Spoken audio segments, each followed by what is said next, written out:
আসসালামু আলাইকুম, সবাই কেমন আছেন? আমি আজকে ঘরে থাকা অল্প কিছু উপকরণ দিয়ে তান্দুরি চিকেন করব এবং সেটা টোনা স্টাইলে করব। তো তার জন্য আমি যে মশলাগুলো দেখেছেন এগুলো আমি নিয়েছিলাম। এখন মশলাগুলো আমি একসাথে সব বেটে নিয়েছি, আলাদা আলাদা বাটি নাই, সব একসাথেই বেটে নিয়েছি। এখন আমি চিকেনটা ম্যারিনেশনে যাব। এখন আমি এখানে বাটা মশলাগুলো নিয়েছি, আর এখানে 1.5 টেবিল চামচ হলুদের গুঁড়া এবং 1 টেবিল চামচের মতো মরিচের গুঁড়া দিয়েছি, আর 1/2 কাপ দই দিয়েছি, আর এখানে একটু গরম মশলা দিয়েছি, আর আমি সয়া সস দিয়ে নিচ্ছি। সয়া সসটা প্রায় 2 টেবিল চামচের মতো দিয়েছি। এখন সবগুলো মশলা আমি ভালোভাবে মিশিয়ে নিব। আপনারা চেষ্টা করবেন ম্যারিনেশনে লেবু ইউজ করতে। আমি একটা লেবু পুরো চিপের রস দিয়ে দিয়েছি। লেবুর রসটা এটা টেস্টটা খুব ভালো। সরষের তেলটা দেওয়ার চেষ্টা করবেন ম্যারিনেশনে সরষের ভালো ইউজ করার জন্য। তেলটা যারা পছন্দ করেন তারা স্কিপ করতে পারেন, তবে সরষের তেলটাতে তান্দুরি চিকেনের টেস্টটা খুব ভালো লাগে না, তারা স্কিপ করবেন। তারা আমি এখানে করতে পারেন ফুড কালার ইউজ করব না, এবং মশলাগুলো আমি অন্য মশলা ইউজ করব না, আমি ঘরোয়া মশলা দিয়ে চিকেনটা করব। দেখতে পাচ্ছেন মশলাটা ভালোভাবে মিশিয়ে নিচ্ছি। আর এখানে আমি 1.5 টেবিল চামচ লবণ দিয়েছি। লবণটা স্বাদ মতোই দিয়েছি, আমার যতটুকু লাগবে সেই হিসেব করে দিয়েছি, চিকেনের পরিমাণ মতো। আর এখানে অল্প 1 চিমটির মতো চিনি দিয়েছি, এটা জাস্ট টেস্টের জন্য। মশলাটা একটা টেস্ট বাড়াবে চিনিটা। ভালোভাবে মিশিয়ে নেব।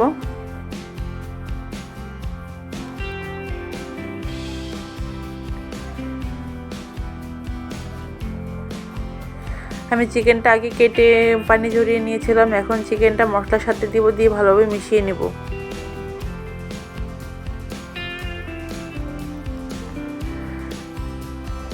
এই চিকেনটা আমি প্রায় এখানে আর একটু সয়াবিন তেলও দিয়েছিলাম, জাস্ট মাংসটা জুসি হওয়ার জন্য। আর আমি এটা প্রায় ওভারনাইট ম্যারিনেশন করে রেখে দিব। এটা যত ভালো ম্যারিনেশনটা বেশিক্ষণ থাকবে তো টেস্টটা খুব ভালো আসবে। এটা কালকে করা হবে, আজকে পুরোটা ম্যারিনেশন করে আমরা রেখে দিব। চেষ্টা করেছিলাম 24 ঘন্টা ম্যারিনেট করে রাখতে, সেই হিসাবে এখন ম্যারিনেট করে এটা রেখে দিব।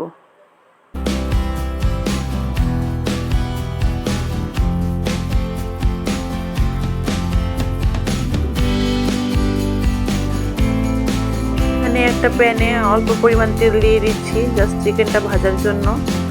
খুবই অল্প পরিমাণ নিয়েছি, তেলটা বেশি দিন আমি এটা ডুবো তেলে ভাজবো না, অল্প তেলে ভাজবো। কড়াইটা গরম হলে আমি চিকেনগুলো দিয়ে দিব। সময় চিকেনের গায়ে থেকে মশলাটা যে একটু ছেড়ে ফেলে তারপর ভাজি করবো, চিকেনটা ভাজি করবো যাতে কড়াইয়ের গায়ে মশলাটা লেগে না যায়, এবং এতে চিকেনটা পোড়া ভাবটা থাকবে না। চিকেনটা এমনি ভাজা হবে, কিন্তু এটা মশলা থাকলে একটু পুড়ে যায়। মশলাটা আমি পরে মশলা দিয়ে অন্যভাবে এটা কারি সিস্টেমে করব। মশলাটা ছাড়িয়ে আমি চিকেনগুলো ভেজে নিচ্ছি। এরপর আমি একটু ঢেকে দিলাম যাতে চিকেনটা ভালোভাবে সিদ্ধ হয়ে যাবে। তবে চিকেনে ভাজার সময় অবশ্যই হিটটা কমিয়ে দেওয়া যাবে না, তাতে চিকেন থেকে পানি ছেড়ে চিকেনটা শক্ত হয়ে যাবে, জুসি ভাবটা চলে যাবে। এই পাশ করে ভালোভাবে উল্টিয়ে নিচ্ছি চিকেনটা।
করে রাখলে চিকেনটা বেশ সফট হয়ে গিয়েছে এবং এটা ভাজতে আমার খুব একটা তেলও লাগেনি, খুব অল্প তেলে আমি চিকেনগুলো ভেজেছি। দেখতে পাচ্ছেন যে সুন্দর একটা কালার চলে আসছে। এখন আমি একটা চিকেনগুলোকে নিয়ে আমি ছুরি দিয়ে চিকেনগুলো ছোটো ছোটো পিস করে নেব।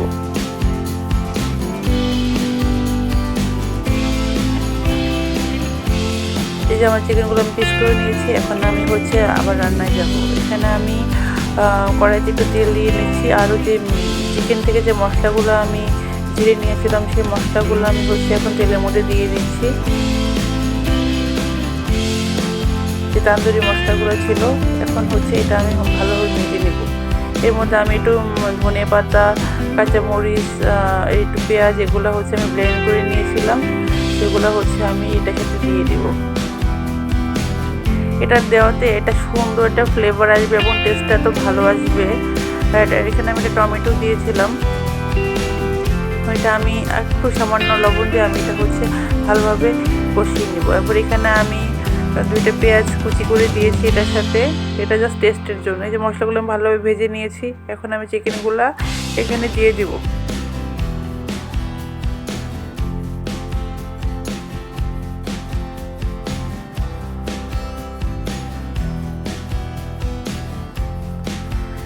এখন এখানে আমি 1 টেবিল চামচ টমেটো সস দিয়েছি। আমি এর আগে মশলার সাথে টমেটো দিয়েছিলাম, আর এখানে টমেটো সস দিয়েছি। অসম্ভব মজা হয় খেতে এবং অনেক সুন্দর একটা ফ্লেভার আসে। তো আজকে এই পর্যন্ত। আপনারা সব ভালো থাকবেন। আমার ভিডিওটা ভালো লাগলে আমার চ্যানেলটা সাবস্ক্রাইব করে দিবেন। আশা করি সব ভালো থাকবেন, আমার জন্য দোয়া করবেন। আসসালামু আলাইকুম। যে দেখুন কি সুন্দর লোক চলে আসছে, এটা খেতে খুবই মজা হয়েছিল।